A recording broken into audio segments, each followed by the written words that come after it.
Good morning, everyone. Can you hear me clearly?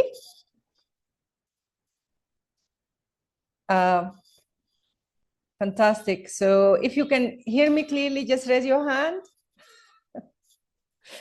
Wonderful. Yeah. Amazing. Amazing. Yeah. I am so delighted and so excited and so honored and so pleased. Excellent. Excellent. أنا تمام. It's so nice to see all of you, and I'm just so pleased and so all of you today. It's an amazing morning, that we were able to see each other's and to enjoy each other's company over the coming 90 minutes. I'd like to wish you all, next year that we have a 16 days of activism where women across the region, in Sudan, in South Sudan, in Uganda, in Ethiopia, in Somalia and Somaliland, are safe and protected and empowered against all forms of violence against women and girls. And I'd like to take this opportunity to applaud and congratulate you on your strength, on your resilience, on your amazing, amazing power and solid stance against all forms of violence against women and girls, despite the difficult circumstances that we're all aware of and that you are going through. So please take a second to acknowledge yourself as activists, as powerful change agents capable of influencing, the politics and the policy around the region and capable of struggling and fighting for peace and for stability. We are very proud of you at SIHA. We know that without you, SIHA would not have been in existence. And we know that we are you and we are part of each other's. So as I said, I am so delighted and I'm happy that we were able to organize this event for our members, for our partners, for our sisters and our friends across the region. I'd like to acknowledge the participants' presence across the region. It give me goosebumps. It makes me very happy to say the names of the locations that you are in right now. I'd like to acknowledge the presence of our colleagues, friends, and members in Addis Ababa, in Ethiopia. We also have friends in Dar Dawa, in Ethiopia also. So it's quite exciting, acknowledging the presence of our friends and members in Somaliland, and congratulations on peaceful elections and transitions of power. Well done. We hope your democracy will be completed and women participations will be fulfilled. I would like to acknowledge the presence of my friends and colleagues in South Sudan, in Juba. It's so exciting and so fantastic to see you all applauding your resiliency and strength. And thank you for being there. And I would like to acknowledge the presence of my colleagues, my friends, our hosts and supporters, in Kampala, Uganda, the friends and colleagues from FIDA. Thank you very much for being here with us, and we are looking very much for your contributions. I'd like to finally applaud the support of my own Sudanese women sisters, their courage and bravery, and insisting on receiving knowledge despite the difficult circumstances. So with all this being said, let me start this webinar, which is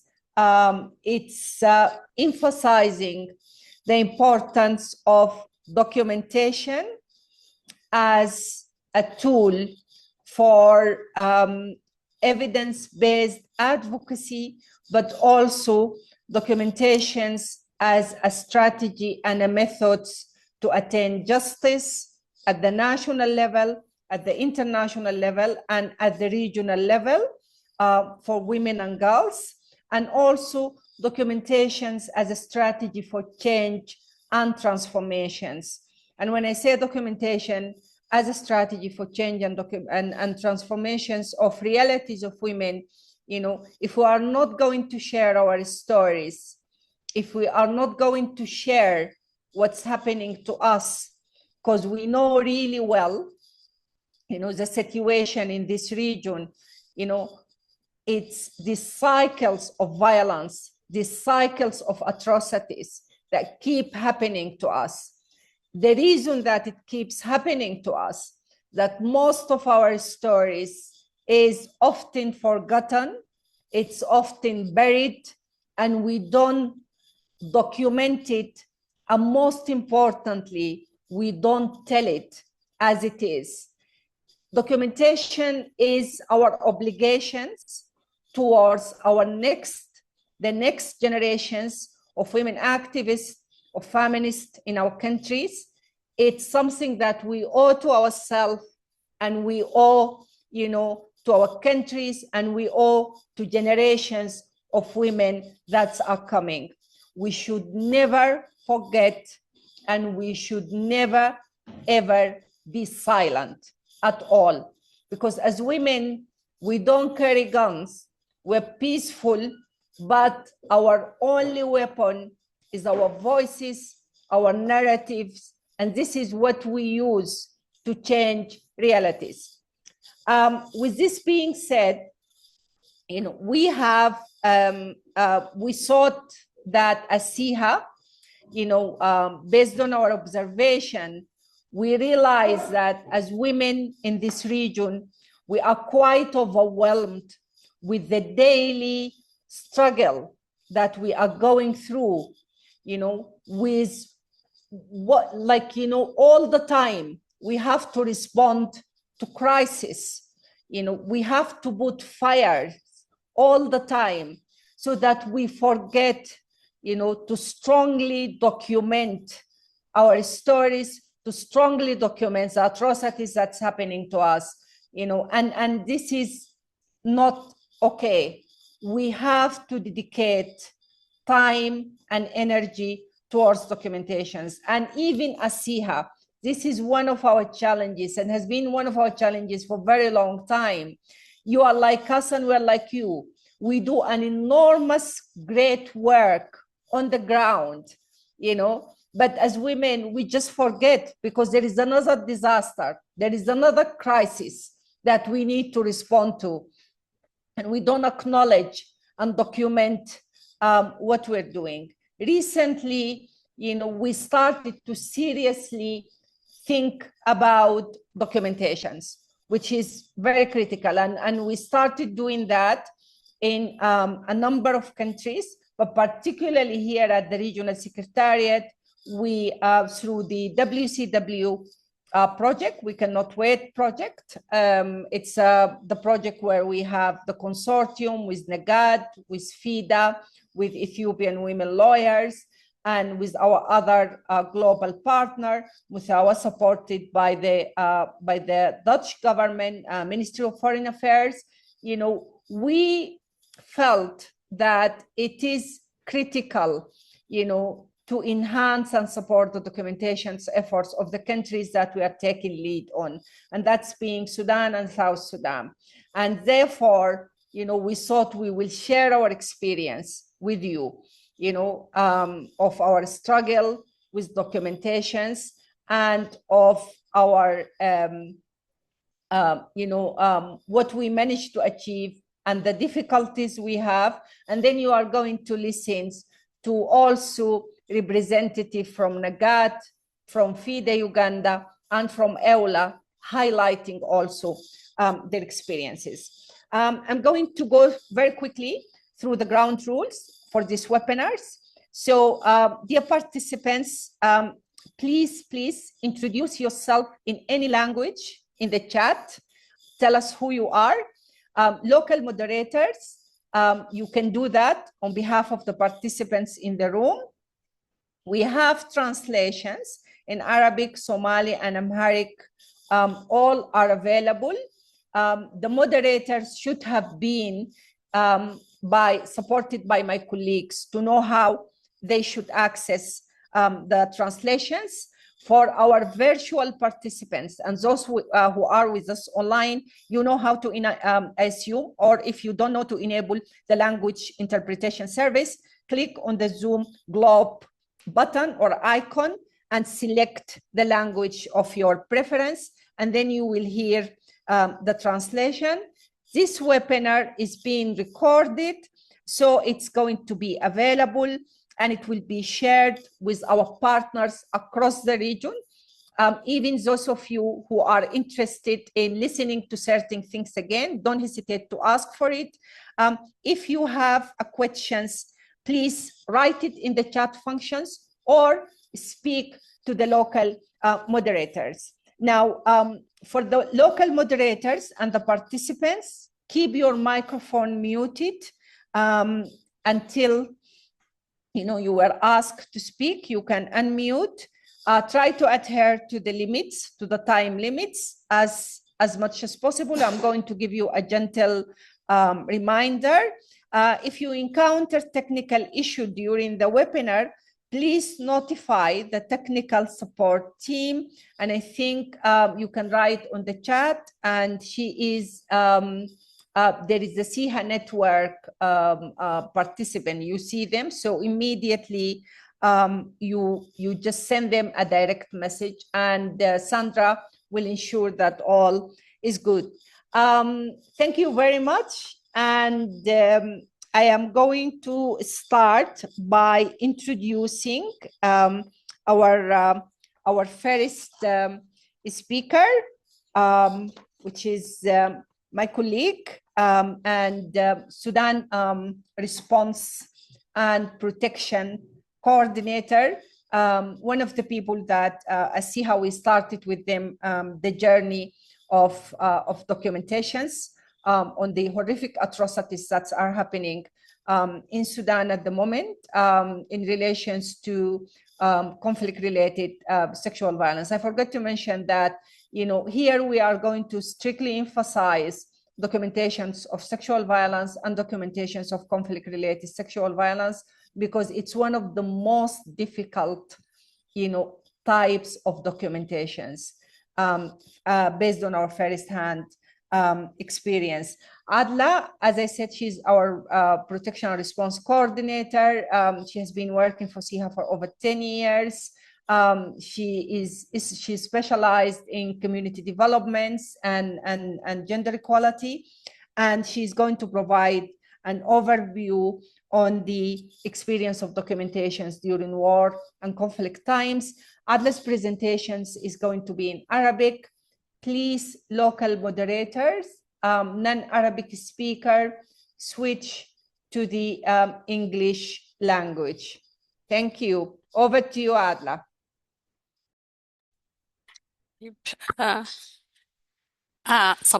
صباح الخير عليكم جميعا في كل الدول اللي بيسمعونا.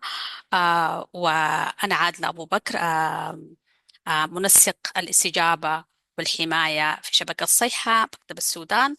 شكرا للمكتب الإقليمي في شبكة الصيحة للفرصة إنه نحن نعكس تجربتنا في التوثيق لضحايا العنف الجنسي. فأنا حتكلم تقريبا، أنا عندي 7 ولا 8 دقائق. أتمنى أنا أتكلم بالراحة برضو. طيب، نحن في شبكة الصيحة مكتب السودان بدينا من بدأت الحرب في 15 أبريل. بدأت الشبكة الصيحة في إنها تتلقى التقارير عن حالات العنف الجنسي، ودائما ما يسمى العنف الجنسي المرتبط بالنزاع. وإحنا بنتذكر حقيقي اليوم الثاني أول حالة عنف جنسي نحن وصلتنا كان اليوم الثاني الأحد تقريبا. دي ذاكرة نحن ما بننساها. كان اليوم الأحد الساعة 11 ولا الساعة 12. وما زلنا من اليوم الثاني للحرب بتاع 15 أبريل نحن بنتلقى حالات العنف الجنسي والانتهاكات والفظائع اللي بتحصل للنساء. نحن والأبناء ومنظمات نسوية ناشطين في العمل المدني. والحاجة دي إنه 2000 من 23 22 23 نحن بدينا. بالعكس نحن في التوثيق دي كان هي نتيجة لتراكم بتاع خبرات دارفور وشبكة الصيحة. مكتب السودان له تاريخ كبير وطويل جدا وخبرة متراكمة في التوثيق لجرائم العنف الجنسي اللي كانت حاصلة في دارفور واللي ما زالت حتى الآن. ومنه برضو نحن قدرنا نوثق. برضو كان عندنا تجربة كبيرة في التوثيق في فض الاعتصام اللي حصل في الخرطوم، ومنه إلى حرب 15 أبريل. قمنا نحن حاليا تقريبا لليلة نحن Adva, وثقنا. sorry to interrupt. I know you have a PowerPoint presentation. آه If you can't access it, I know the technical team are trying. It's there. Yeah, it's ready. All right. Yeah. أوكي.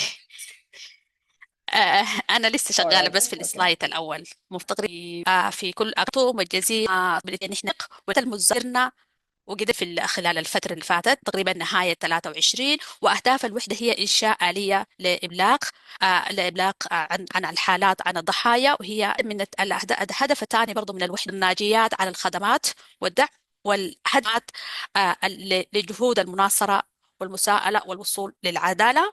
والحاجة المهمة برضو إنه نحفظ ذاكرات الانتهاكات اللي حصلت للنساء. بالنسبة لنا حفظ الذاكرة برضو حاجة مهمة شديد للأجيال القادمة، إنه مهم إنه حصل للنساء، وإنه نحن ما نجي ونتجنب التكرار. كل ما نحفظ الذاكرة يا إخواننا نحن ما ننسى، لأنه أعتقد إنه الانتهاكات بتاع العنف الجنسي دائما هي بتتساقط. فمهم شديد إنه نحن نحفظ ذاكرة ما حدث للنساء. طيب منهجيتنا نحن في التوثيق اللي اتبعناها يا اخواننا. نحن عندنا شراكات في جمع التقارير. جمع التقارير دي حاجة مهمة شديد، لكن حقيقي نحن برانا نحن ما بنقدر نعمل كل الحاجات دي لولا ال الشراكة أو شركائنا من المنظمات سلام وشبكة المساواة النوعية ورفع الطوارئ اللي هي هسه حاليا شغالة في الأرض. ونحن كنا بنتلقى يا اخوانا وما زلنا نتلقى انه ال الرسائل او التوثيق او الحوجات كانت بتجينا عبر الرسائل الصوتيه، ودي دائما بيرسلوها كانوا شركائنا او الضحايا مباشره.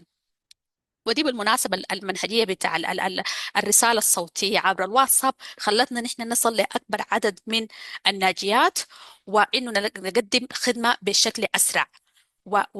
والحاجة دي مهمة شديد يا إخوانا. الرسالة الصوتية اللي بتجي هي اللي بتحتوي على دقيقة أو أقل من دقيقتين، هي بتحتوي كانت بالنسبة لنا مهمة شديد، لأنه بتحتوي على أنماط وروايات للناجيات. كانت بالنسبة لنا نحن مهمة شديد في إنه نحن نقدم الحوجة الوقتية، وبرضه في موضوع المناصرة. ونحن برضو في صيحة نحن بس ما بنتلقى يعني الحالات دي أو التوثيق دي.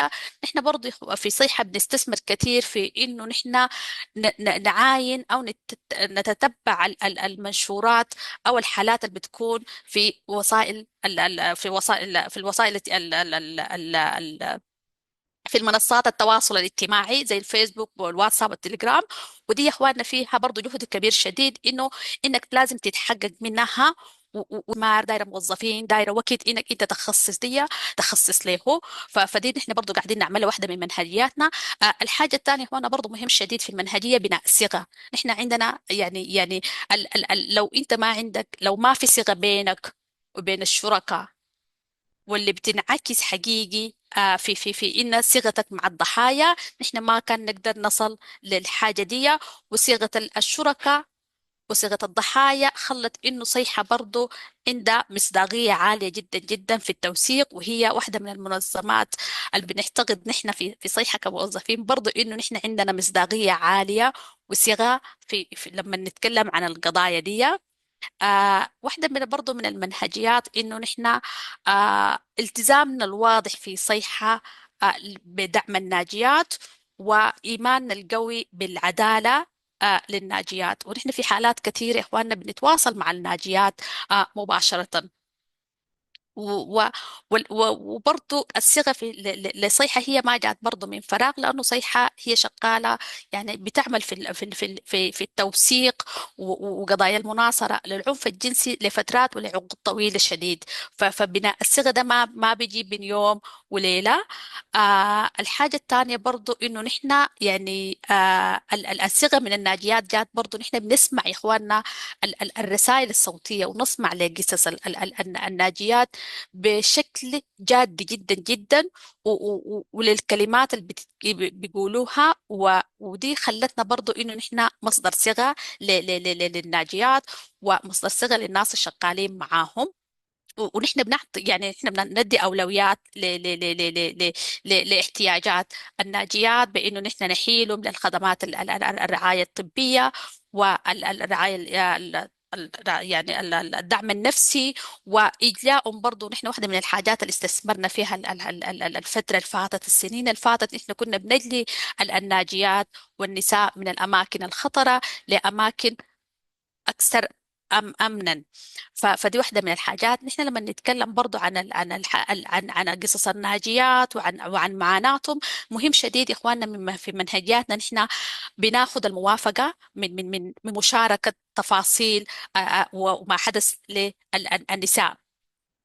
آه برضو واحدة من منهجياتنا إنه السرية التامة في إدارة الحالات، ونحن في صيحة طورنا كثير من منهجيتنا في السرية والتأمين لإدارة الحالات. وعندنا نحن يعني نماذج وفورمات في إنه كيف ندير الحالات دي. وكل يوم نحن إخواننا بنتعلم يعني حقيقي الحاجة دي. نحن برضو يعني في صيحة كل يوم نتعلم إنه كيف نقدر نطور في السرية والتأمين للحاجة دي. برضو من منهجيتنا نحن إنه نحيل زي ما ذكرت الناجيات للخدمات، ونحن عندنا الشبكة أو يعني نظام إحالة كبير جدا جدا. واحدة من برضو المنهجيات أنا شايفة إنه كل مرة بيرفعوا لي الزمن. المنهجية هي المناصرة. ودايما المناصرة يا إخواننا التوثيق عنده أهداف، ما في زول بيوثق من غير هدف. التوثيق نحن برضو في شبكة صيحة نحن شبكة يعني شبكة بتاع مناصرة، وعارفين الهدف. نحن نوثق ليه؟ نحن مش عشان نلم أكبر عدد من الحالات ونقول لا والله وثقنا. نحن طبعا عندنا أهداف، واحد من الأهداف هي المناصرة، نشوف انه قصص الناجيات والمناصرة برضو في انه النساء يصلوا للوصول للعدالة والمساءلة. ودي بنعمل فيها دائما يا اخواننا نحن الناس المتابعين، اننا بنكتب تقارير، بنعمل مؤتمرات صحفية، بنتكلم في اجتماعات فردية، بنتكلم مع المجتمع الدولي. برضو المناصرة لها هدف ثاني هو غير الحاجة دي يا اخوانا. بنتكلم عن الخدمات او الفجوة الحاصلة في الخدمات لضحايا العنف الجنسي. ما في اخواننا ما في خدمات، ما في مساعدات انسانيه. نحن ما عندنا يعني غرف او ستوب سنتر متخصص في السودان عشان انه الناجيات يتقدم له الخدمات دي، وانه حتى لما يطلعوا للمناطق الامنه. فالمناصره فيها اهداف برضو. جوا المناصره نحن اهداف كثيره شديد بنشتغل عليها. في تحديات كثيره نحن بتواجهنا في العمل دي، وفي الظروف يعني المعقدة حاليا. التحديات ذات التشغيلية إنه الحالات دي إخواننا في السودان، أنتوا زي ما شايفين يعني في معظم ولايات السودان، إنه في الخرطوم، في الجزيرة، في دارفور، وإنه الناجيات بيمشوا لمناطق أو بيطلعوا من الولايات اللي حصلت لهم. ودي برضو إخواننا من المعوقات اللي بتلاقيه، إنه نحن ما بنكون قاعدين في أي حتة لولا شركائنا في الأرض. نحن ما كنا قدرنا نصل لهم، فما بالكم بالناس اللي ما قادرين أو الناجيات أو الضحايا اللي ما قادرين نصل لهم. فدي واحدة من التحديات. وبرضه استمرار الحرب كل يوم، إنه في منطقة جديدة فيها اتفتحت فيها حرب، هي هوت سبوت لضحايا بتاع عنف. كل ما يكون يا إخواننا في هجوم على منطقة، نحن بنكون ده بالنسبة لنا مؤشر أو هو خط أحمر في إنه في حالات عنف جنسي. فدي واحدة من الحاجات دي، استمرار الحرب الحاجة الثانية برضو يا إخواننا مشاكل بتاع الاتصالات.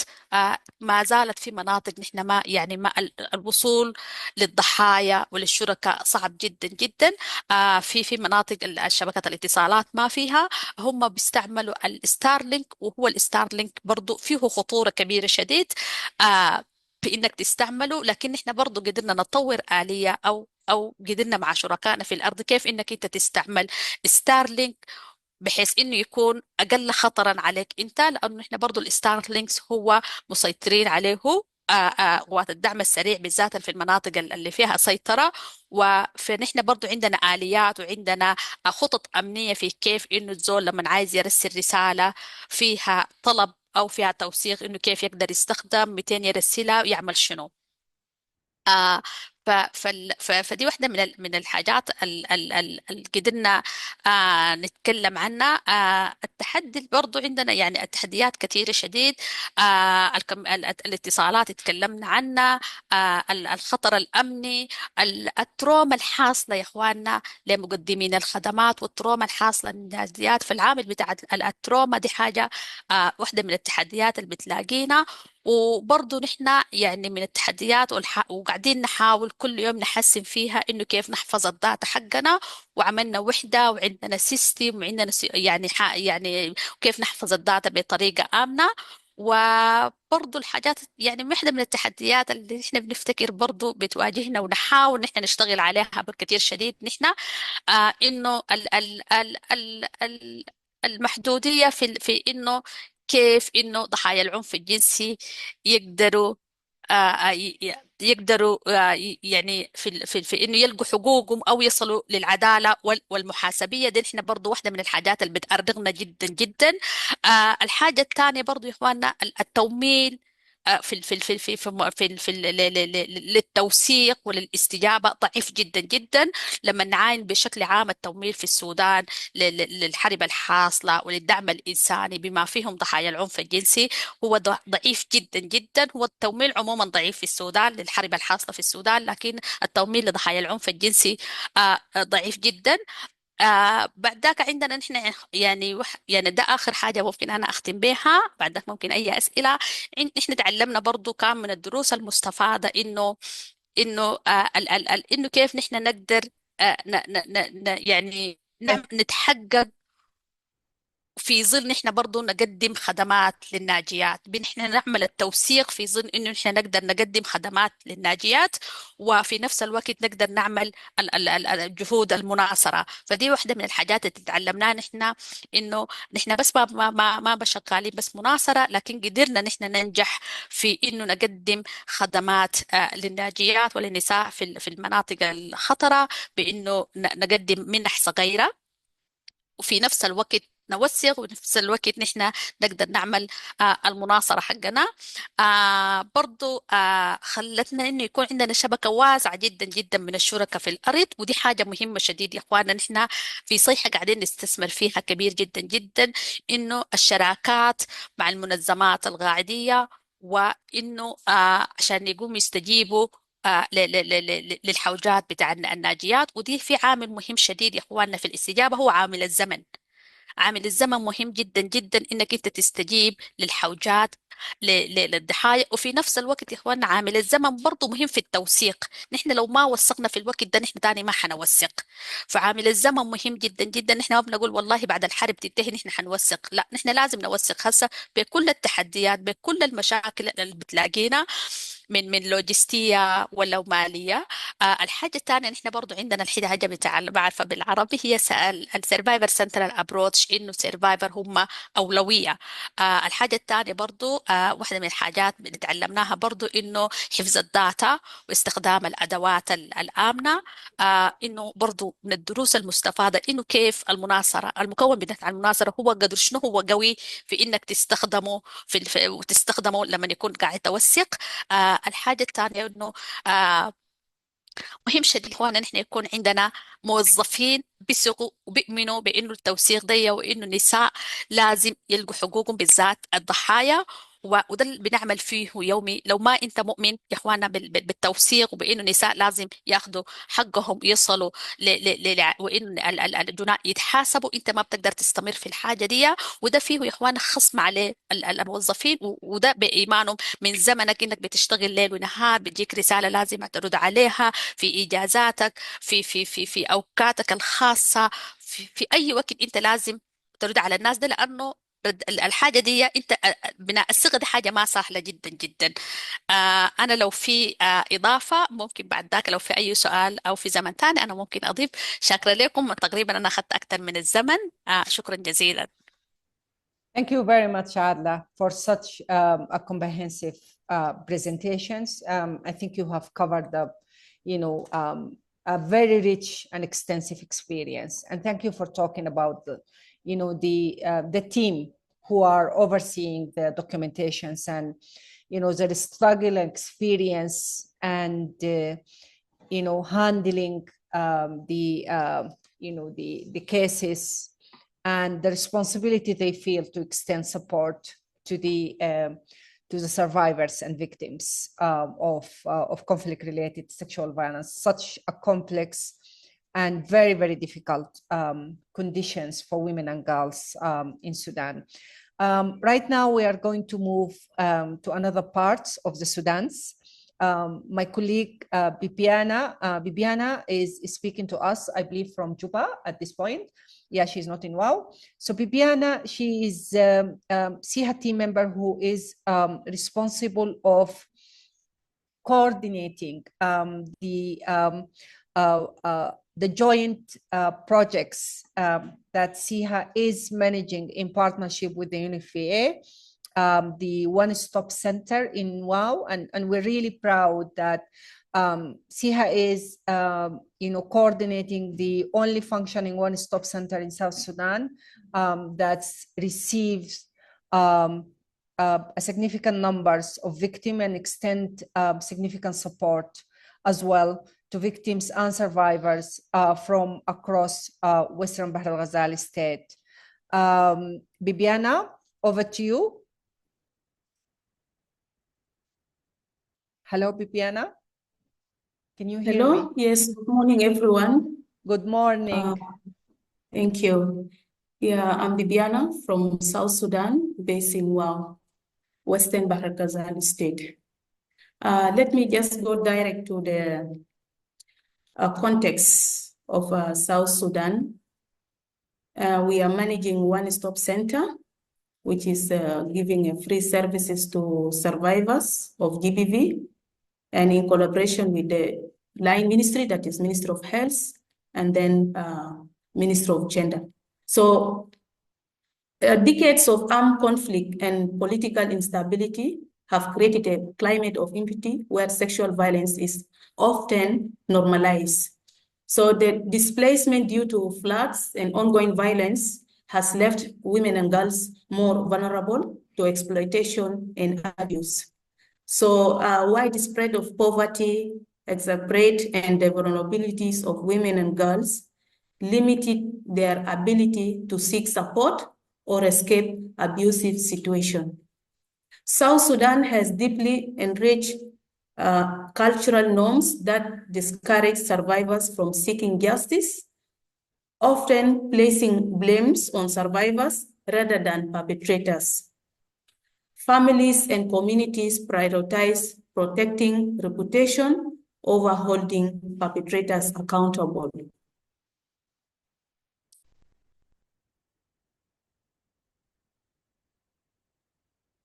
So the impact of the context on violence against women and girls.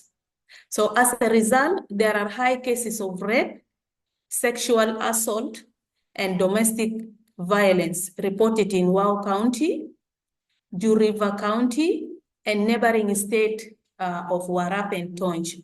So these survivors come from different locations in Western Bahr al-Ghazali state, including the neighboring state of Warap and Tonj. So early marriage and forced pregnancy are common outcomes of sexual violence.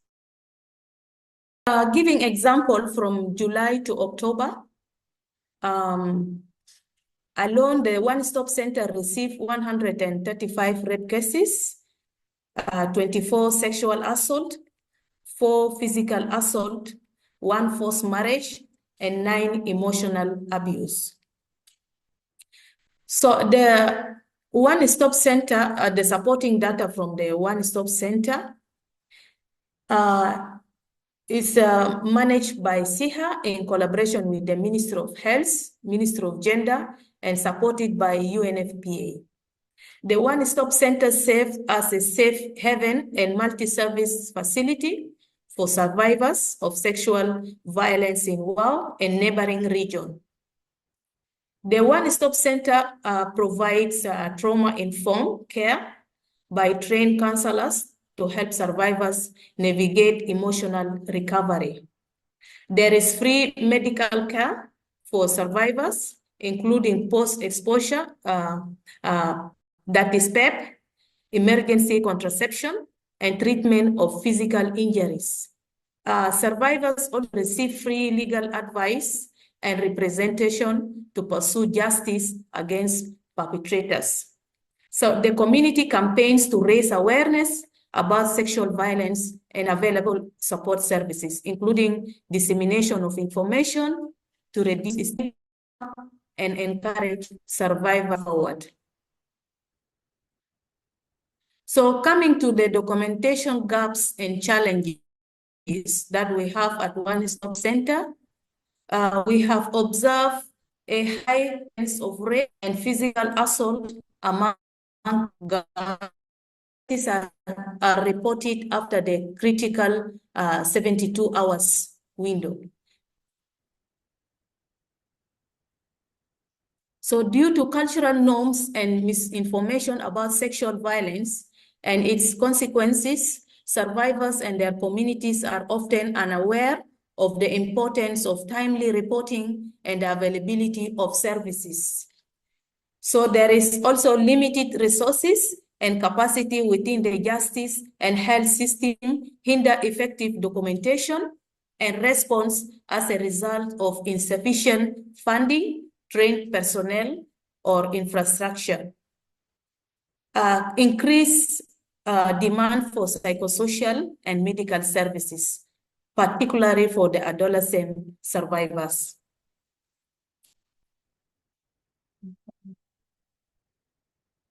Then coming to the challenges on CRSV documentation and solution for SIHA network. The re-traumatization risk. Survivors are often relieved from trauma during interviews and legal proceedings due to incentive questioning by a lack of trained professionals, which can exacerbate their emotional distress. So at One Stop Center, personnel such as counselor, healthcare providers, and legal staff are trained in trauma-informed care to handle survivors' cases sensitively. As survivors control the pace and detail of disclosure, ensuring their emotional well-being during documentation. And then coming to the cultural barriers. A stigma and shame discourage survivors from coming forward due to norms preventing many from reporting sexual violence or seeking justice. So we incorporate community outreach campaign at One Stop Center to raise awareness, to reduce stigma, and challenge harmful cultural practices or cultural norms. So SIHA collaborates with the local leaders and grassroots organizations to foster a supportive environment for survivors. Safety concern. Survivors often face or retaliation from perpetrators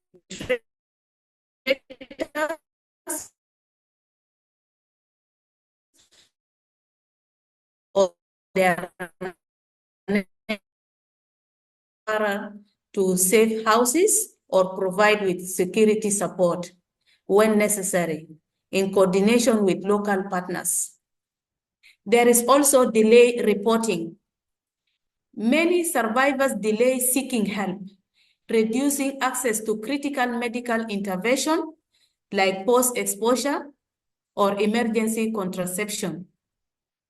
Community awareness efforts educate the public on the importance of early reporting and availability of services at one-stop center. Outreach teams actively engage rural and hard-to-reach areas to ensure survivors know where and how to seek help.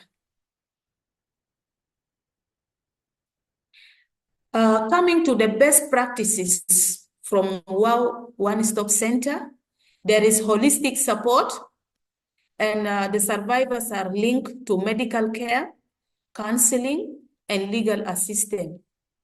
There is also coordination with the Ministry of Gender and UNFPA enhanced service delivery.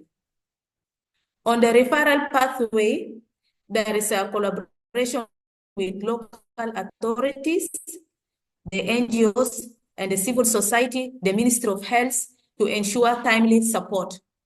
Then on the confidentiality protocol, survivors' identities are protected and data is handled with strict confidentiality.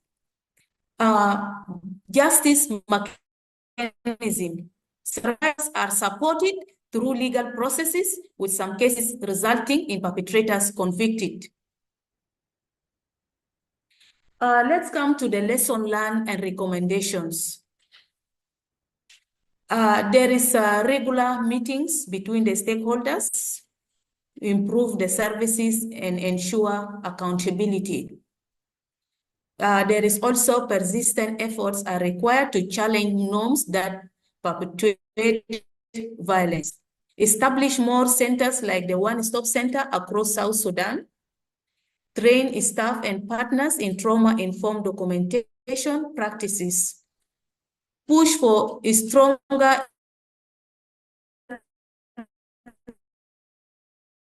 protection and funding for CRSV, focused on not only justice, but also economic and psychosocial recovery for survivors. Documentation is not about collecting data, it's a step toward healing and reclaiming agency.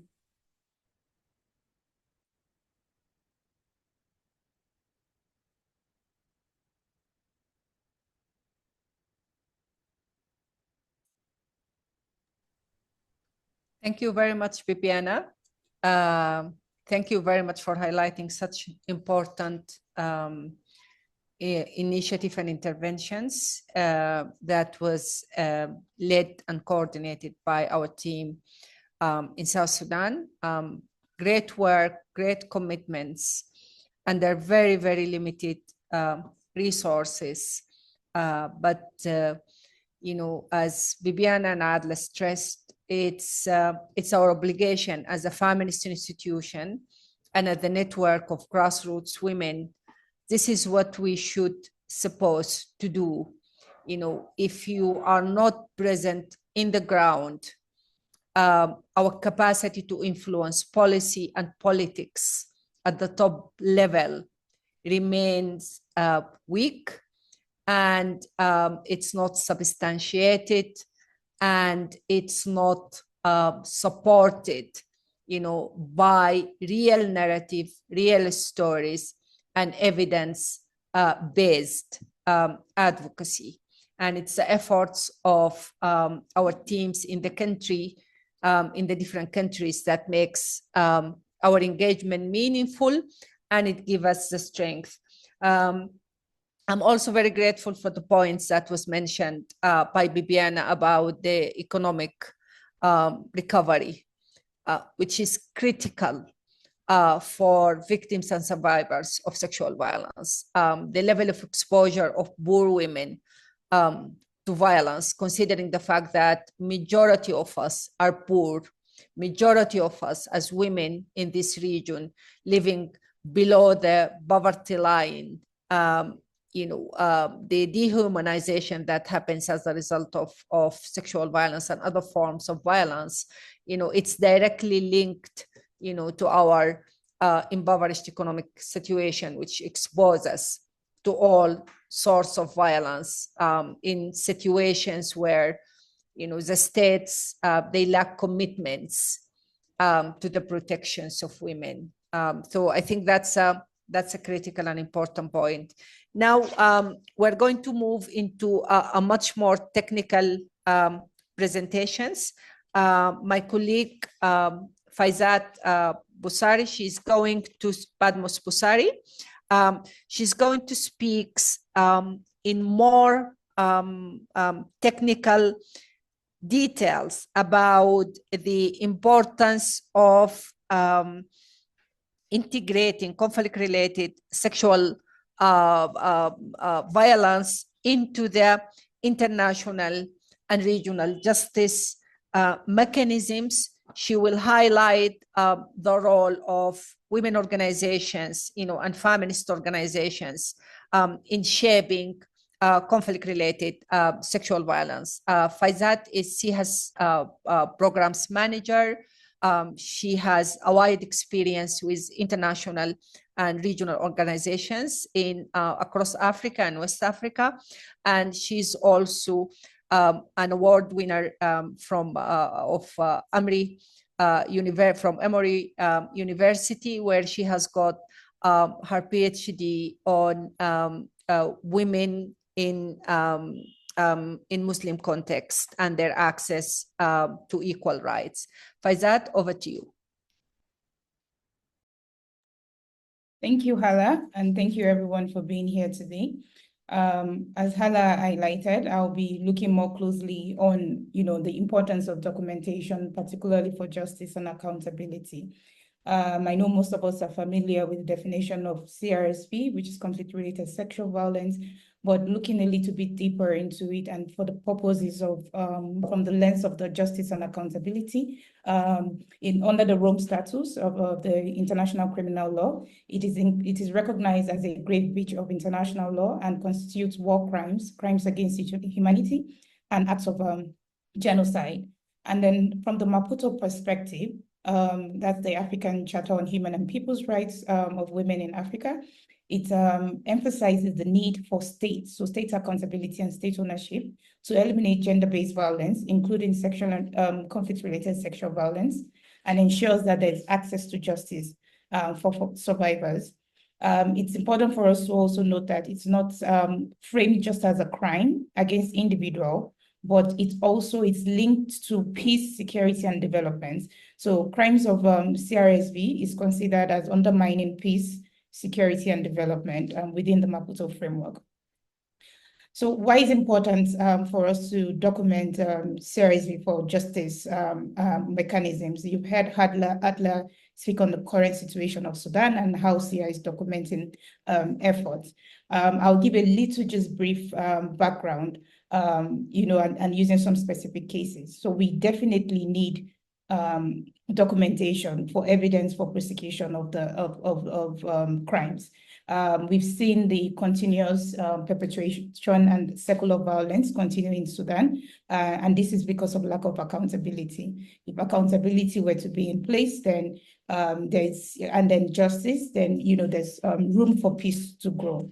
So we've seen cases that came out from the ICC and then the ICTR and ICTY, and why we didn't get convictions in the earlier stages on crimes against humanity, specifically when we talk about sexual crimes. During the ICTY and ICTR, the International Court was established in 2002, and then it served as the first tribunal to prosecute genocide, war crimes, and crimes against humanity. And then I think sometimes in 2000 something as well, the UN went ahead and recognized CRSV as a war crime.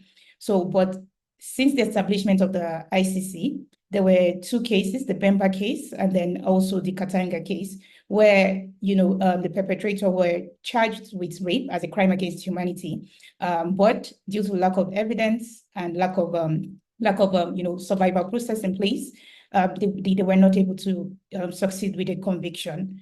So the Katanga case of 2019 was the first case where sexual violence and crimes of rape were able to, where he was convicted of those crimes. He was actually charged on 13 counts of war crimes and 5 counts against crimes against humanity, and 6 of those were issues of sexual violence. He was the former deputy chief of staff and the commander of operations in DRC. So at the end of the day, he was convicted of 18 counts, including 6 of them being sexual violence, 4 war crimes, rape of soldiers, sexual slavery of civilians, and sexual slavery of child soldiers. And then also 2 counts on crime against humanity, which is sexual slavery and rape. And this was very important because DRC was regarded as the rape capital of the world. So you know what that means. If a country is determined or classified as rape capital of the world, during the conflict, it was estimated that 30% of women were raped and different forms of sexual violence, including very horrific methods of the sexual violence. Just to highlight that the reason why this case was successful was because the integration of survivor testimony and documentation into the prosecution process. So, and I think from what I have just explained now using an example, the importance of the data or documentation for CRSV helps to strengthen the accountability. It helps us. Can I ask you to slow down, please, because of the interpretation? Thank you. Thank you. So it helps us strengthen the accountability. It bridges the gap between the survivor's experience and then the judicial process to hold the perpetrators accountable. It also reinforces the principle that sexual violence is not incidental, but it's a deliberate strategy that requires redress. I think I mentioned earlier briefly that it took a long time for sexual violence, conflict-related sexual violence, to be determined as a war crime, because it was the patterns that was seen from the documentation helped to show that it's not an incident, but it was deliberate, and it's a weapon of war that is being used. The documentation also helps inform the design and implementation for reparative justice, so including financial compensation, psychosocial support, and gestures of accountability that can be provided to survivors during reconciliation and recovery efforts. I think Hala pointed this out earlier when she mentioned that our capacity to influence policy. And it's based on this data and information that we receive that we're able to, provide information that can form and help shape, national and international policies for recovery as well. It also helps as an early warning system. And I should mention that I see here beyond documentation right now of the conflict-related sexual violence and ongoing, sexual violence in the Wild One Sub-Center as well. We also developed a tool that we use for early warning and use it to understand the patterns, of the conflict or even the kinds of violence that we are also seeing. And then we're able to do campaigns around it, to help prevent future crimes. Then it also serves as the intersectional justice, as mentioned earlier. We are also able to disaggregate the data, so we're able to know, victims or survivors by their age, ethnicity. We're able to track that pattern. If it's a certain group, for example, at one point we saw that the Masalit group, were particularly being violated. So this helps us, focus our accountability and justice efforts and advocacy efforts to make sure that the diverse experiences of survivors are taken into consideration. And we can also see this from the Gambia Truth and Reconciliation efforts as well. The survivor documentation process helped shape the repatriation policies that were put in place, which prioritized women and marginalized groups affected by sexual violence under Jammeh's regime. In addition to that, some of the challenges that we are faced in terms of lack of data or for justice and accountability, the exact opposite of the issues, the importance that I just mentioned. If we don't have the data, then there's impunity for perpetrators. There's going to be continuous cycle of violence. It will weaken the justice process in terms of holding them accountable. It would also, we've been pushing as women rights organization for the recognition of CRSV as a crime. So it would be, there will be less evidence to show that this is intentional and it's just, or rather than a deliberate strategy of war. It also limits the inclusion in the transitional justice process. So if we're looking at repatriation now and there's no clear evidence or documented data or information about the CRSV, then it will not be incorporated into the recovery process. And then it also leads to underrepresentation of the survivor needs, and then the psychosocial support, because reparation goes beyond just giving funds to the survivors. There has to be economic consideration, psychosocial support, and then also the feeling of justice. The thing with conflict-related sexual violence or any kind of violence at all is that it's not a one-time thing. It's something that continues throughout the life of the survivor. It's something that would always, something that they remember as often as possible. So it's not enough, but it brings some sort of justice to them, knowing that their perpetrators have been held accountable. Again, missed opportunity for prevention. I mentioned the early warning system earlier, and then there's limited evidence-based data for advocacy. So it's important that that is also captured. And then we can also see from the Bosnia War, there was lack of coordinated CRSV data collection, and which delayed in the recognition of sexual violence as a war crime. And then and here we just want to highlight the need for the coordinated effort in the data collection. And that's why I'll also talk about our tools later on. It's important that the kinds of data and information we're collecting is coordinated so that the evidence is strong. And then when we now think about on the survivor side, if we don't document right now, it's delayed justice for survivors. They faced prolonged trauma, and especially if the case ends up getting dismissed, it feels also like their efforts has gone to waste. There's also the failure to prosecute. The society also has narrative that dismisses, sexual violence. There's oversight in the justice efforts as well. Due to this process, it weakens, the seriousness of what conflict-related sexual violence is. And then there will be fewer legal precedents. So, for example, when I was researching this, there were cases, I've seen the long struggle before the Intanga case to document and to convict perpetrators of the sexual violence. So it's important that we continue these efforts so that we can have justice and accountability. I also want to emphasize the need for why women rights organizations should be central to the justice efforts. We all know that grassroots women and organizations have close proximities to survivors. They are on the ground, they work in the communities. So it's important that they are part of the process. I think Adla earlier mentioned our partnership. And I think it's very important to strengthen or to highlight that working closely with women on the ground is important to these documentation efforts. Majority of the cases come directly from there.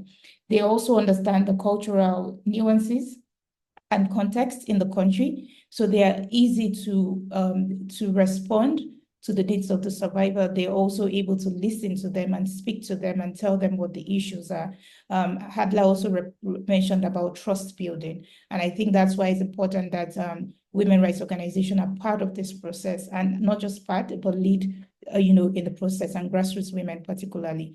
They also know that gender justice is something that they look forward to. So who better to advocate it than women organizations themselves and grassroots organizations.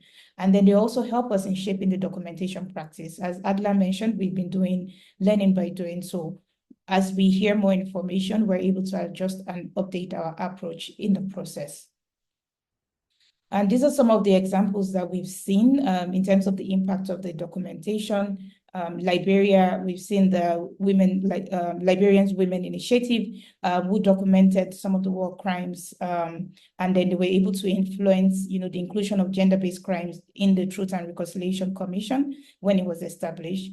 The Tigray conflict, that's something that also still ongoing. Some grassroots organizations also documented the patterns, and then there was, but this was used in form of advocacy and calls for justice under the UN Security Council Resolution 1325 framework.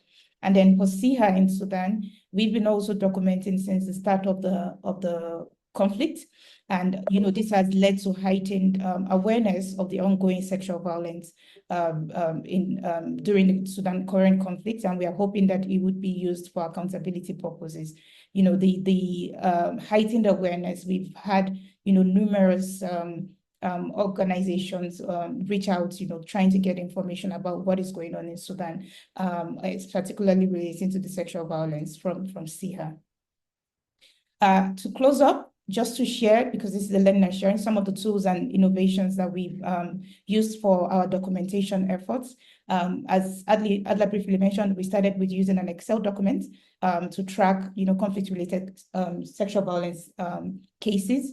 However, we have since transitioned to an online software, just for security, I'm not mentioning the specific one, for real-time data collection and to enhance our protocols to prevent, local storage and interception. For the tool that we're using, I'm happy to share if anyone reaches out, it helps us, securely transmit data and information. So once our partners on the ground or our staff on the ground submit the information about the case, it's immediately transmitted to us and it's deleted from their phone. So there's nothing stored locally. It's an open data kit. And then it's also helpful for storage and analysis. And then in addition, it's helpful for case management. So, we have survivor-centric custom field that we've put on the template that, documents all the needs from both advocacy to accountability and justice, and then including the response pattern as well. And this also helps us track the pattern. It also GPS enabled, so we're able to see the locations where, either the violence occurred or where it was submitted from.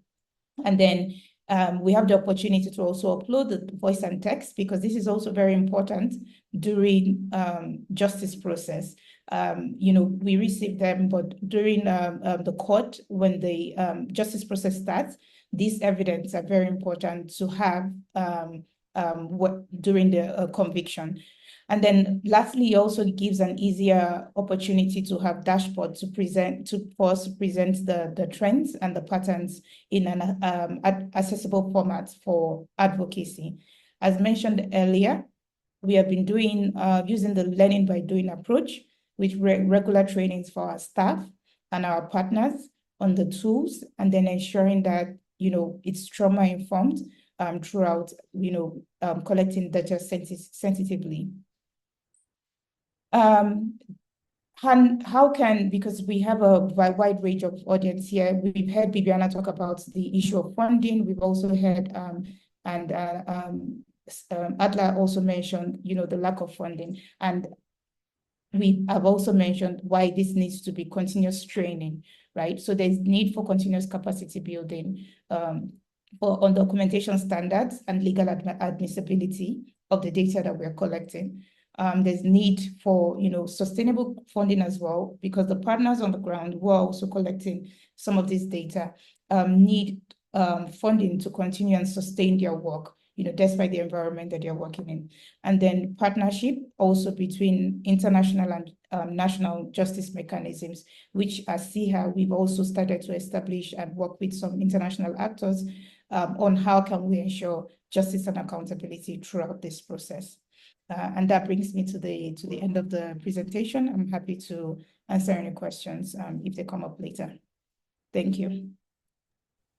Thank you very much, Faida, for such a valuable and very, very important presentations. I think you have highlighted very critical points, regarding the future of litigations of conflict-related sexual violence crimes, You have given us, examples from the continent, the example from the DRC in particular, extremely detailed and thoughtful, sharing that with us. And thank you for also addressing the fact that, it's also about peace, and about influencing policy, and the importance of acknowledging what women have experienced in any transitional justice process down the road and in the process of reconciliations, and how documentation help us to identify and clearly see the patterns of sexual violence, and then reflect on that during peace process and conflict resolution. And this is also one of our objectives in CIHA, because typically in this region, as women, our bodies were used as war strategy and war tools. But then when it comes to peace talks and conflict resolutions mechanisms, those who are sitting around the table, often these issues have been suppressed and not acknowledged or addressed. And this is why the cycle of conflicts keep happening, because we don't acknowledge. I'd like to very quickly, acknowledge and thank our list of group of current donors who has been supporting us, the Ministry of Foreign Affairs of the Netherlands, the Africa Women Development Funds, the GIZ, who really are support the UNFPA, the UN Women, the UN Women Trust Fund, as well, who are supporting CIHA's efforts, and other donors and partners who really appreciated our work and continue to provide strategic support for CIHA, that we were able to maintain and sustain our operations. Right now, I'm going to ask our colleagues from the different countries, different consortium members, to share their interventions. And I think I have here first, we're going to listen to the experience very quickly. We're going to listen to the experience of Nagat in Somaliland. Nagat is one of the women of one of the biggest network of women organizations and grassroots women organization in Somaliland. And they are going to reflect very quickly on their experience on documenting sexual violence and conflict-related sexual violence in their context. Khadra, please go ahead. Yes, Hala, thank you. And I will speak in Somali, then maybe the interpreter will go through.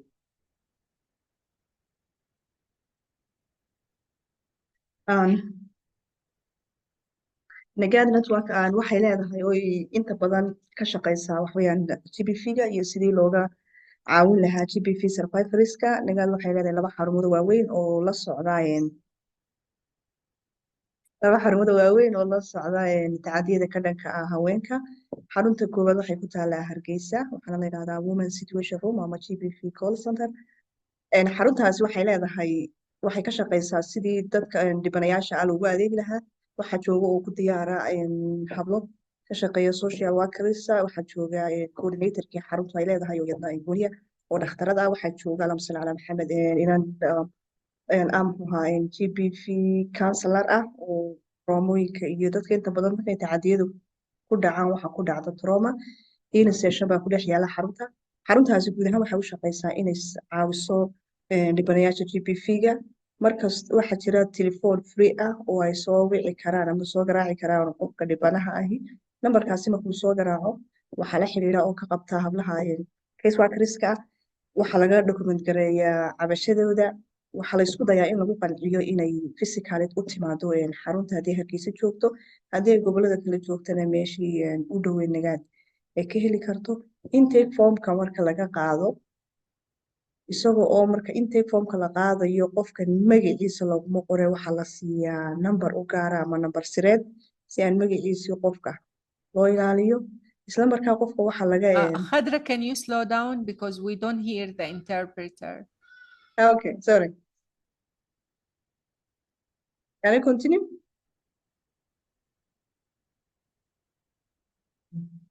Yeah. Marka qofka laga qaado We don't hear the interpreter. Maybe No I one can is- continue in English so the rest can understand me easily. I think so. I think if you are comfortable enough speaking in English, I can see that. Okay, I can do. Yeah. Yeah, sure. Nagad Network have two main centers that are coordinating for supporting the GBV survivors. One is located in Hargeisa and the other one is located in Brau, which is calling for women and girls safe space. And the safe space in Brau provides for the GBV for survivors for the give them for counseling, give for support for medical support, free medical That's support. fine. Madam Interpreter, Khadra is going to speak in English, so we are okay. Yeah, thank you. And at that center, they provide for medical, free medical support, psycho counseling and support, and legal support. If at that time, because of the fan or challenges for the fan gap, if there is no at that time that like a legal support and medical support, we directly refer to the other service providers in the region or in the country. Then we make a follow-up for that case until the end of the case. And also in that center we have, because if it is for women and girl safe space, there is a material skills training which is as other colleagues in the region mentioning, to communicate or to communicate or to tell the GBV is somehow for trauma and stereotype. So at that time, we think that in that center, we mix the life skills training with the other service. So if you visit that center, no one can think that that person is a GBV survivor or is another person who visit at that center. Another one is that Nagad have a main GBV call center in Hargeisa, which is working for little different with the other one. This center have a healing session, which the psycho support and counselor is available whenever we receive cases after the intake, after the consent forms, that person communicate in order to get a relief for whatever pain they feel. And in the center, we give the survivors four different service, legal aid support, medical support, and healing or counseling support. If, as I already mentioned, is at that time there is no fund that we can support the medical and legal, we transfer to the other survivors. We train also our in a data collection or in a what we call for data and security. We train our staff for data security. We have a database and also we use for dashboards, which we can maintain how many calls or how many survivors we reach it. Nagad also there is a good collaboration between the government and other main stakeholders. We participate for monthly coordination meetings, which we get a lot of information in both child protection and gender working group, which all the information based on that protection issues are shared, and also the cluster meetings, which mainly are quarterly, led by the government.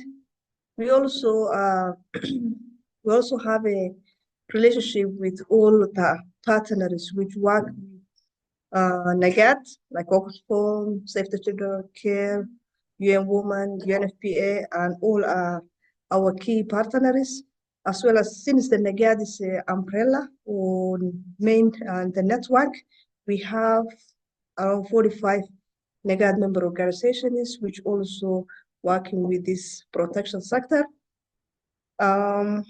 And in mainly Somaliland, we don't have what we call for SOP or sexual as what we call for SOP sexual offensive bill, which is still pending, and Nagad is advocating for last 40, 50 years.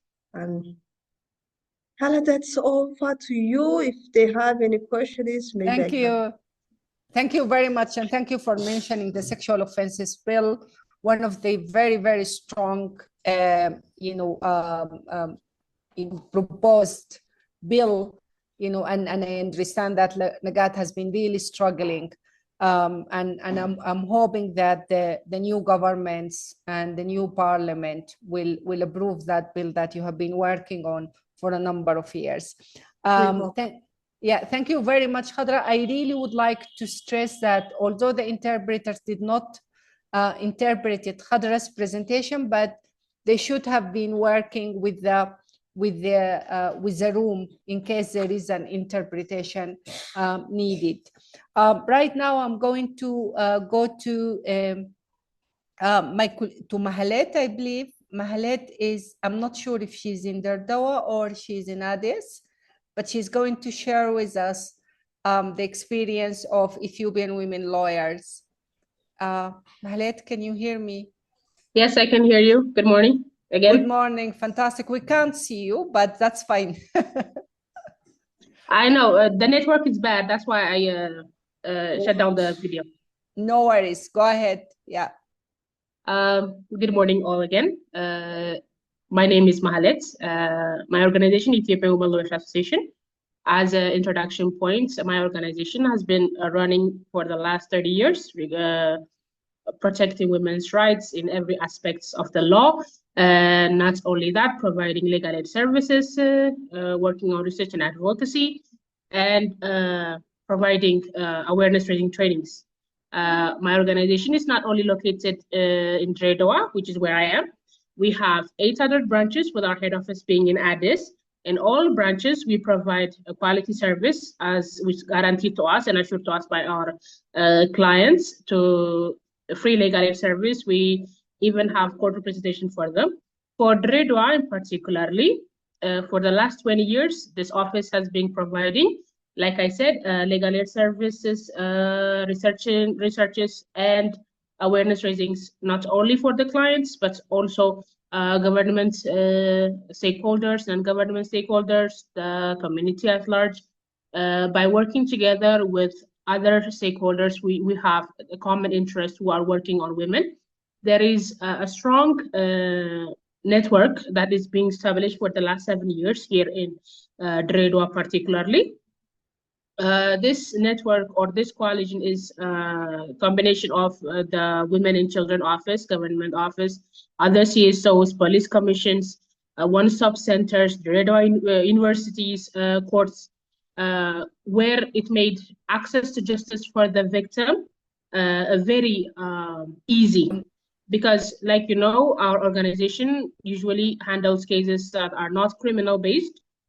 For the criminal, just like rape and other sexual violences, we refer to our partners like one-stop center and police commissions and general attorneys to work with them and handle. What we do is we supervise those cases.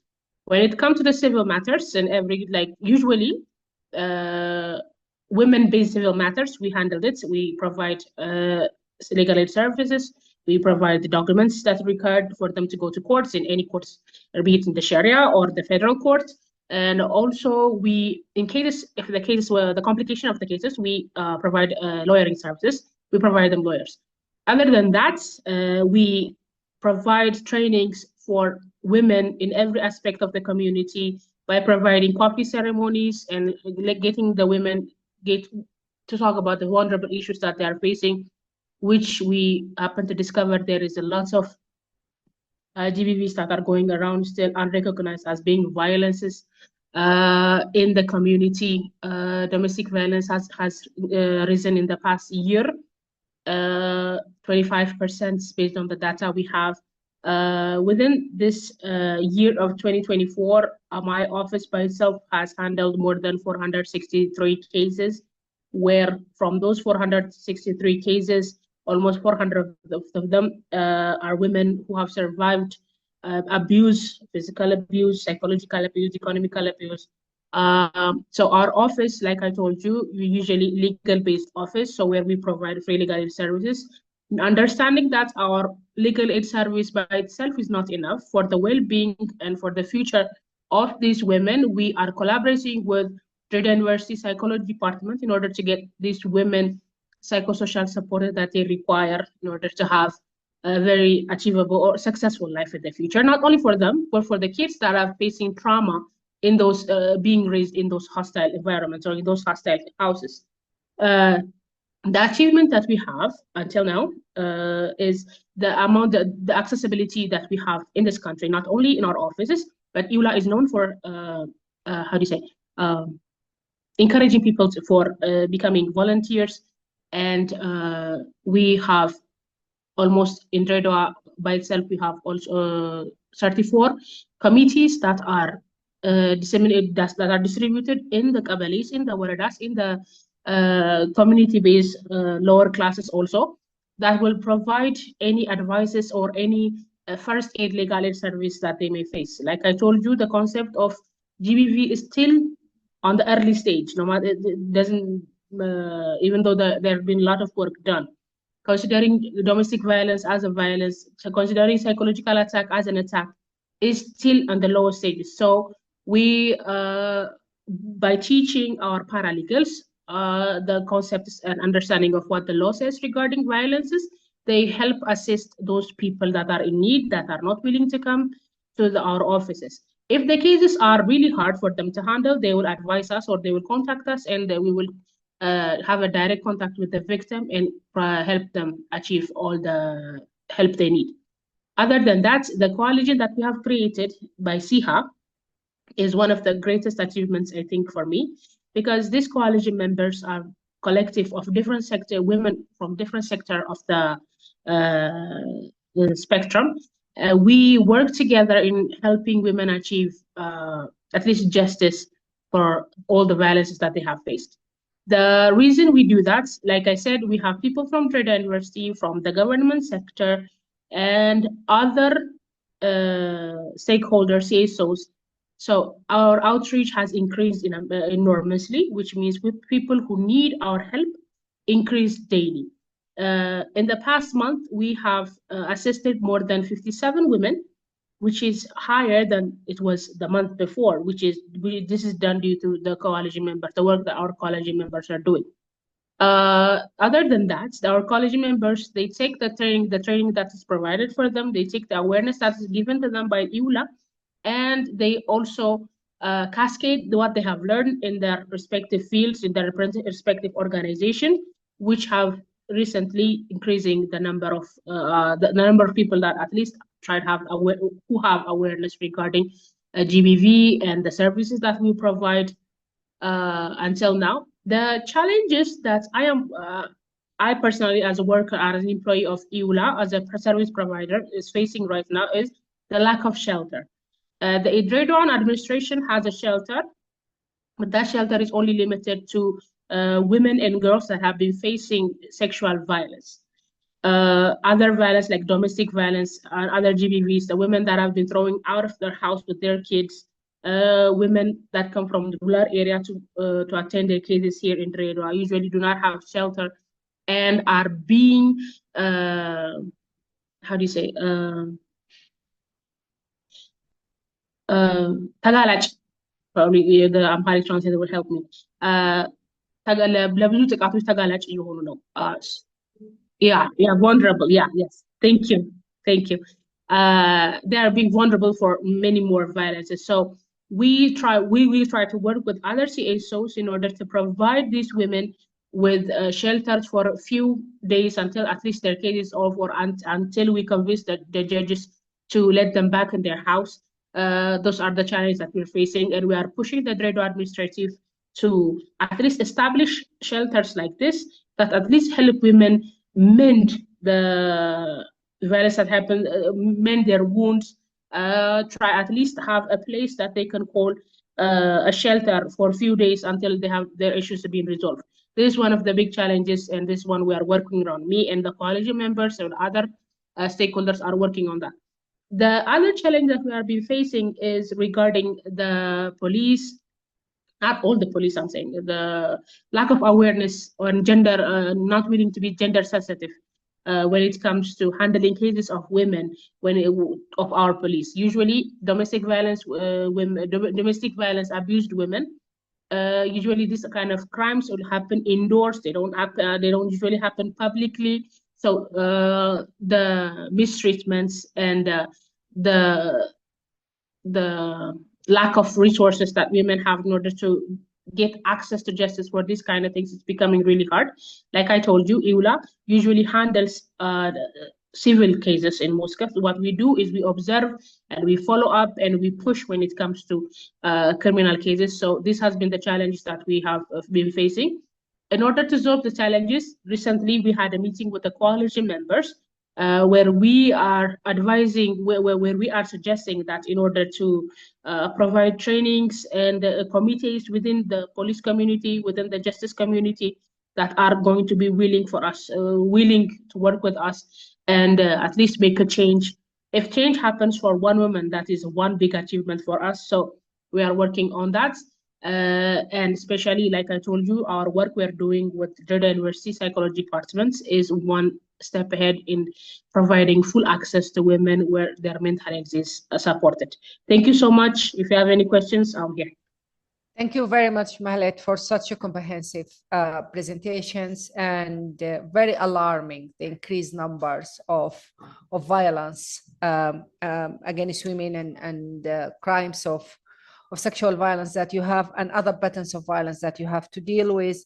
Also, thank you for highlighting EULA's methodologies of work, I think, and building coalitions with other civil society and your collaboration with local government, something at CIHA we extremely encourage, that for those of us at the front line, it's critical to establish a level of collaboration with the local government. As difficult as it is, it's critical and important for the sustainability of service and support for the survivors and victims of sexual violence, and also for our efforts towards accountability at the rural level, and for, our ongoing efforts to make sure that perpetrators are held accountable at the national level.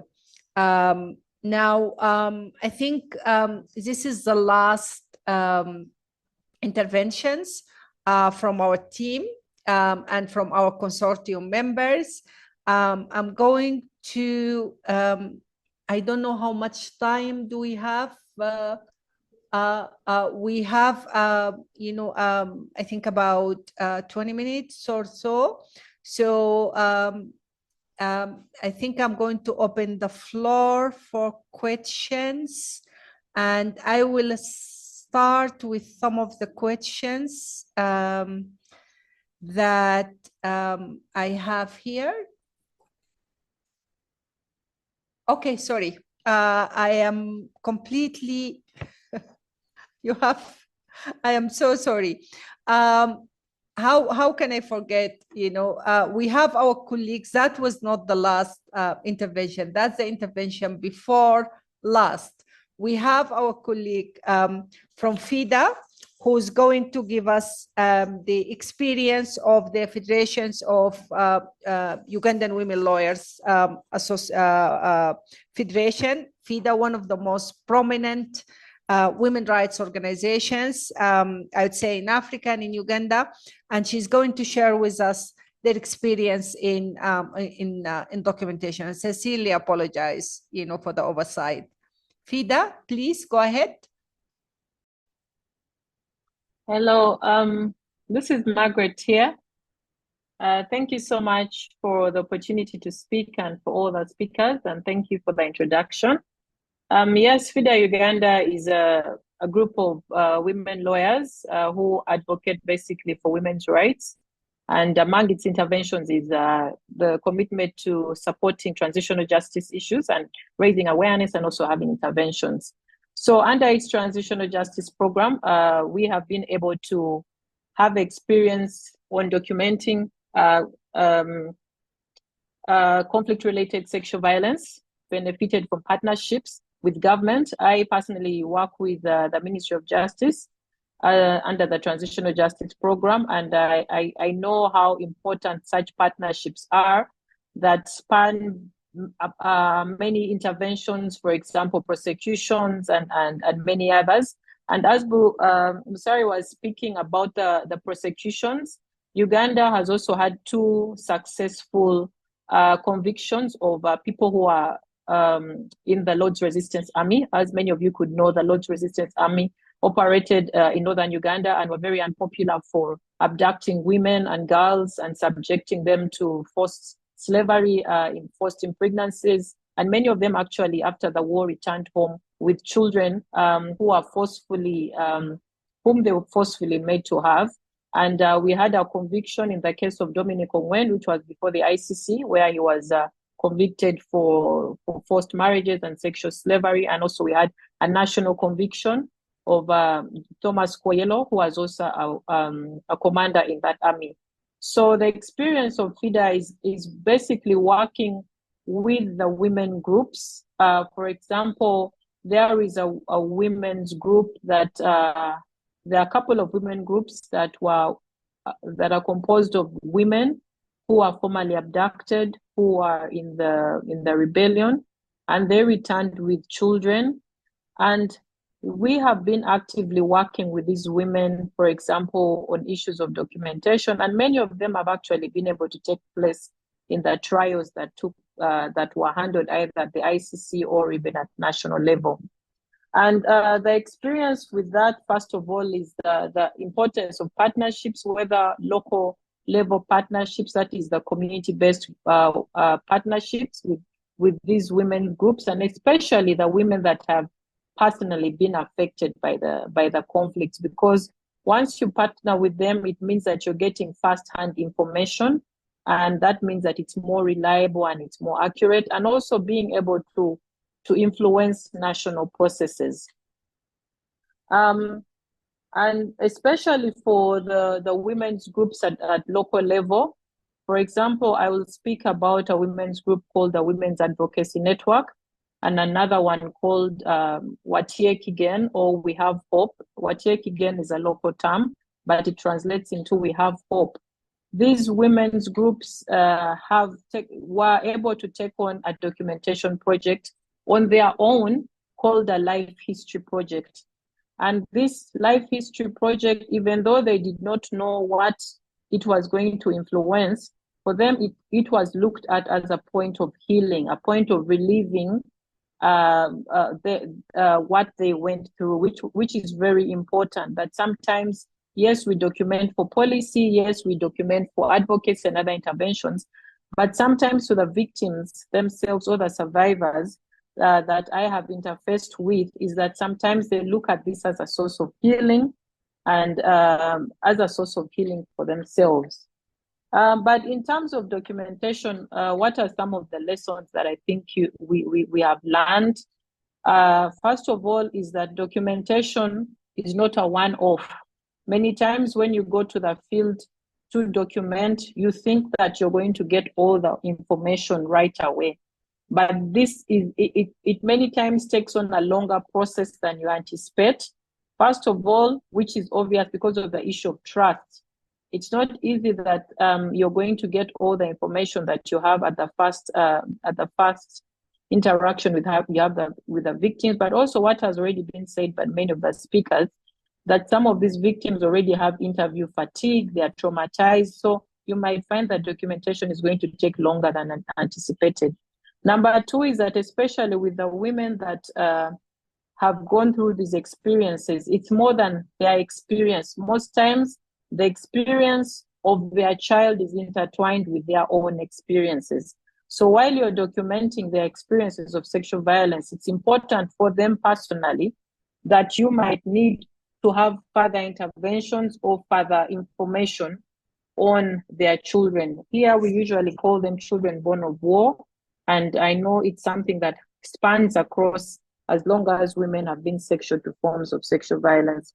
The other thing is that documentation often needs to have some follow-up intervention. because of the trauma and the expectations that the women have, it's not enough only to document, but there should be a fallback position.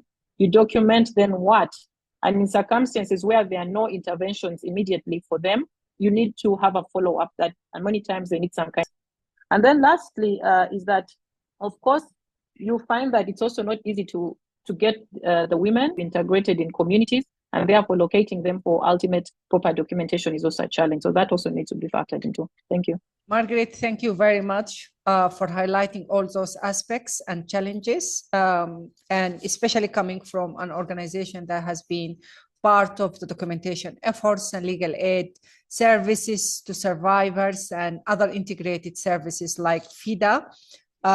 You know, there is a lot to learn from the experience of Northern Uganda and how the women organizations, the feminist organization have actually engage and intervene and continue to intervene to support other survivors. I'm going to go to the questions. My understanding that the moderators in country, they could also collect questions and share them in the chat with us from the participants in the room. So the first question that I have, it's coming from Abir, and she wants to ask if it's possible to be added to the SIHA information list, particularly the publication information in relation to Sudan. Absolutely, please follow our social media, our Twitter, our Facebook page, and our website. We are working, we try as much as possible to publicize our information, but I believe my colleagues also, they shared our email, where anyone who is in need of a specific information, you can communicate with us directly. Then Lemia, she asked about survivors of sexual violence, if they report perpetrators and how often. And do you also document, the cases of who did these crimes? And this is is part of the SIHA documentations, establishing, patterns about perpetrators. And this questions is also directed to Bibiana in South Sudan. So Bibiana, do you want to step in and answer this question? If you are documenting perpetrators, who are they? And then and do you analyze the patterns, if specific perpetrators, for example, what we know around the region, that majority of our documentations of sexual violence and conflict-related sexual violence, particularly in conflict and post-conflict areas, coming from individuals within the security sector and security apparatus. Very unfortunate, but it speaks clearly, to the crisis within those sectors and the poor orientations. Bibiana, go ahead.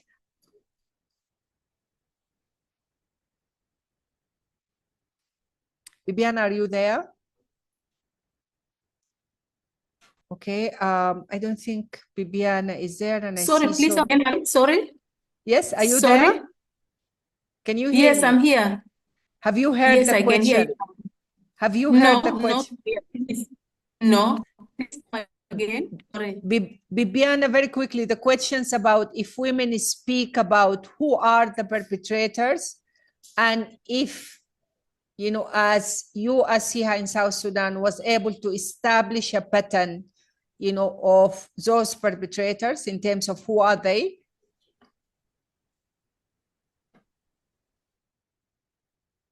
Yes, concerning the perpetrators, this is one of the challenges that is affecting the survivors in suing justice. And mostly, as I said, most of the perpetrators are from the family, from the neighbors, from the relatives, from the close to the family. So it is a threat to them to speak out and pursue the justice. And that's why it is affecting the legal support for the survivors. But most of those who came out openly to sue the justice were given support for legal, and then the perpetrators were convicted in the court.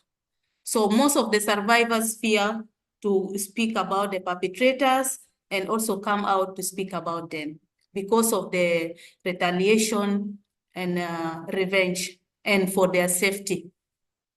Thank you. Bibiana, there is another question for you.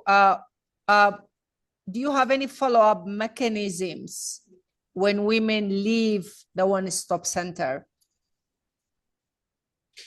Yes, we have a follow-up mechanism for their safety, for their survivors, and the caseworker and the team from One Stop Center have a follow-up with the survivors from One Stop Center, and also building their life skill to overcome the trauma that they are facing.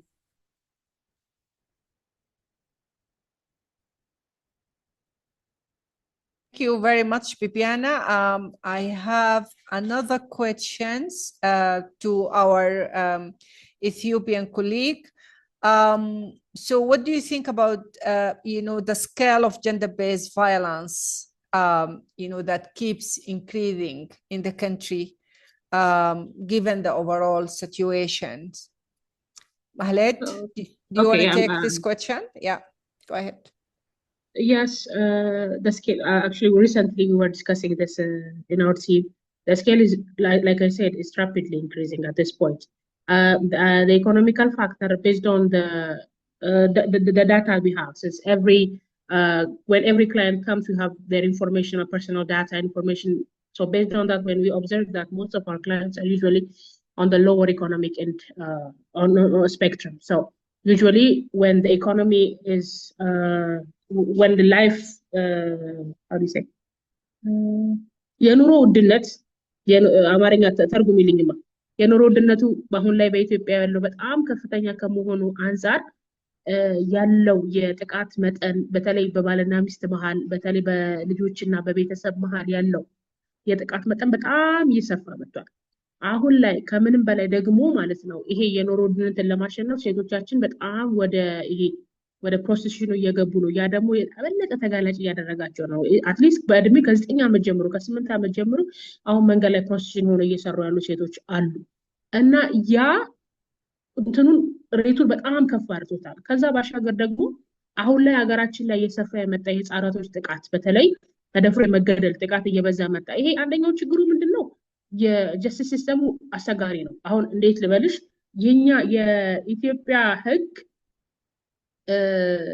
ጂጎ ጥቃትን ብሎ የሚለውና ወንጀልነቱ እንትን የሚልልን ዩዥዋሊ ለመደፈርና ለድብደባ ብቻ ነው። which means በዛ መሃል ካለልሽ ማለት ነው ሌላው ጠቅላላ ፎርም ኦፍ ቫዮለንስ አይንተን የሚል የለም የሚያካተተው የለም። የፖሊስ ጣቢያ ብትሄጂ ማስረጃ ምናምን ተብሎ ውድቅ የሚሆኑ ናቸው እና የጀስቲስ ሲስተሙ ጠንካራ አለመሆን ኢውላንና ሌላ ሴት ላይ የሚሰሩ ተቋማት ጠቅላላ አንታይ ጂቢ ፖሊሲ ያሰረተው የሚያቀርቡበት ሰዓቱ ተቀባይነት አለማግኘታቸው ያንን የጥቃት ሬንጅን በጣም ሰፋ አድርጎታል። ያ ስለሆነ ነው በይልም ቴንክ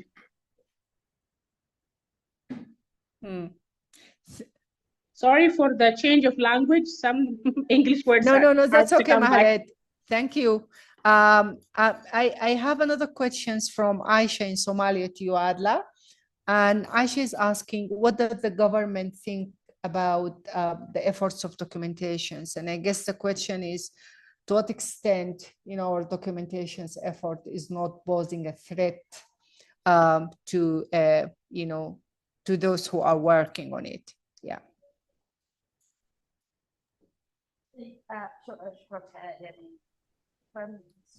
Is it a question for me? I'm sorry. That's a question for Adla. Yes. Okay. No. Okay. Sorry. Yeah. Thanks. Yeah. شكرا للسؤال. حقيقي يعني مثل برضه قاعدين في الفرق بتاع في الأطراف النازعة بالدعم السريع والجيش السوداني في الوضع الدكتور برضه في رواد المستشفى حقيقي فيما يخص الحركات بتاع العنف الجنسي من اطراف النزاع بالذات من قوات الدعم السريع دائما نحن ما بنلاقي رصد انه الحاجه دي هي ما حاصله وانه هي ما حقيقي ودائما يعني نحن بتكون في تقارير نحن لما نكون عندنا تقارير ننشر تقاريرنا او مؤتمراتنا الصحفيه دائما انه يتم تكذيبنا من قبل القوات المتحده ودي دائما يعني دي متوقعه برضه انه يعني يتم تكذيبنا وتكذيب انه الواقع ده ما حاصل دي يعني حاجه يعني متوقعينها برضه فيما يخص برضه وهم دائما بيفتكروا انه يعني اخر تقرير طلع من المتحدث بدعوات الدعم السريع قال في اغتصاب لحاله واحده ففي ربط من المنتهكين من اطراف النزاع فيما يخص الجانب الحكومي يعني في وحده تتكلم عن الحالات وفي ممثله بتاع الوحده استاذه سليمه بتطلع تقارير دوريه في انه حالات عنف جنسي وعندها توثيق لكن نحن كمنظمات مجتمع مدني كصيحه دائما يعني لما نجي بالذات في الاتفاقات بتاع الدعم السريع وده ممكن السؤال الثاني لديانا انه البناء نحن في توثيقنا في السودان بنفسد البناء ونتكلم بشكل مباشر عن البناء هم ممنوع ودائما لما نطلع التقرير او ننشر التقرير بنلقى ردود افعال بتاع انه ده بناء حاصله ده كذب ده كده فالمواقف ذاتها مختلفه. Thank you very much, Adla. I think there have been an issue with the interpretations for your answer, and I don't know why, because I believe the interpreter should be there.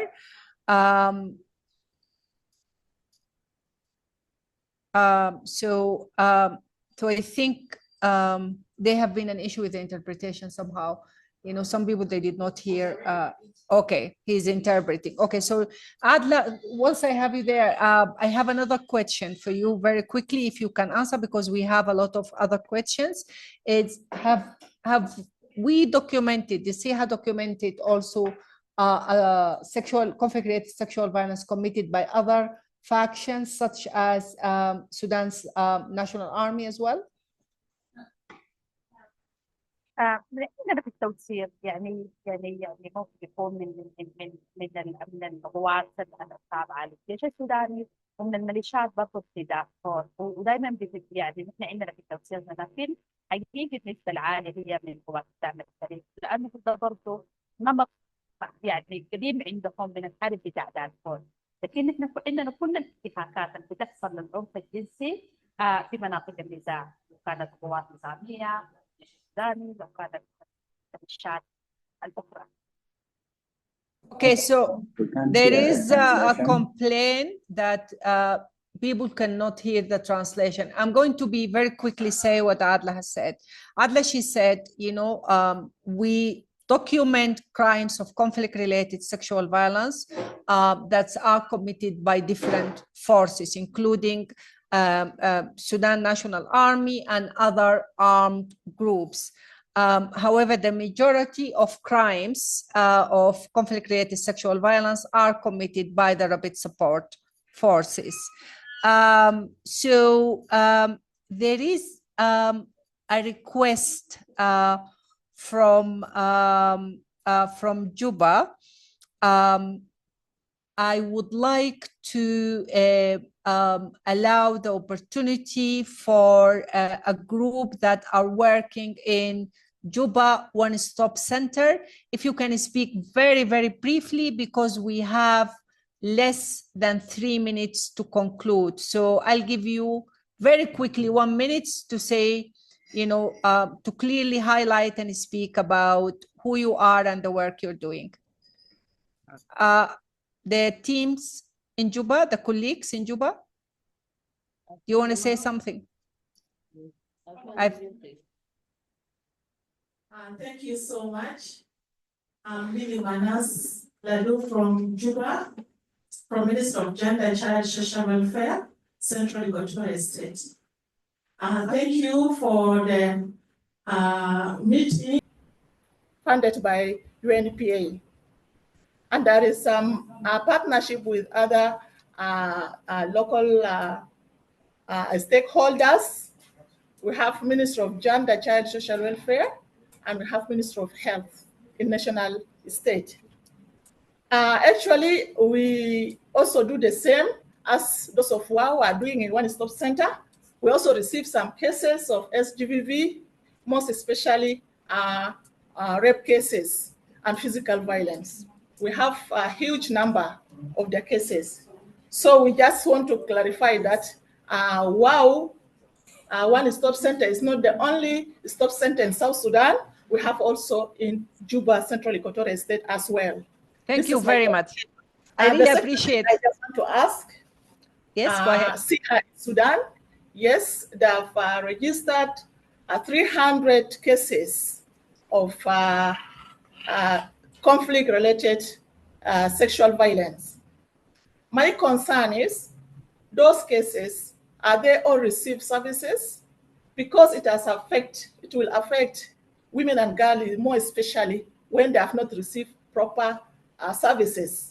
Like we have psychosocial services and medical services. And also I need to put on the board whether if there is a feedback mechanism from the survivors, whether they have received really services or not. We need to know that so that we will also make sure we have served our survivors who are undergoing sexual violence in Sudan. Thank you so much. Thank you so much for your intervention, and thank you, and forgive us for the oversight. I really appreciate your questions and your comments, and I appreciate all of your questions and comments. But I'm afraid we came to the conclusion, to the end of our webinar, and we cannot go on more than that. We have already shared our email, and we are very committed and dedicated to respond to all the questions and concerns that comes at our email. So please don't hesitate to communicate with us directly. Thank you so much for attending this important and critical webinars, and thank you for your activism and tedious work, to end and eradicate violence against women in your countries, and for your support for each other and for women across the region. Thanks a lot, and have a great afternoon. Bye-bye. Thank you. Yeah, bye. Yeah. Bye. Yeah.